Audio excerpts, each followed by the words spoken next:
പൊക്കോണം അവിടുന്ന്.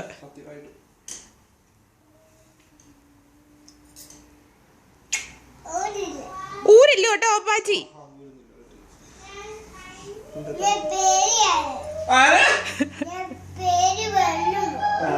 പേര് പറന്നു പോവോ?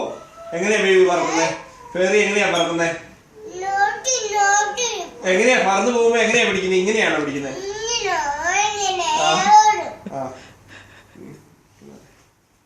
പേര് എങ്ങനെയാ പറക്കുന്നതെന്ന് കാണിച്ചേ. ആണോ? പപ്പാജിനെ കൂടെ കൊണ്ടുപോകും. പപ്പാജിനെ എന്താ പപ്പാജി എവിടെയാ പിടിച്ചിരിക്കുന്നത്? ഇങ്ങനെ പിടിച്ചിരിക്കലോ? എന്നാലും ബേബിയുടെ പേരിയുടെ ചെറുത് എങ്ങനെയാ പറക്കുന്നേ? എങ്ങനെ പറഞ്ഞേ കാണിച്ചേ. അവിടെയാണോ? അപ്പൊ പപ്പാച്ചി ഇങ്ങനെ ചെയ്ത് താത്തി പിടിച്ച ഇപ്പൊ പറക്കാവോ? എന്നാ പറഞ്ഞേ കാണിച്ചേ. പറക്കട്ടെ പറക്കട്ടെ പറക്കട്ടെ ഇങ്ങോട്ട്.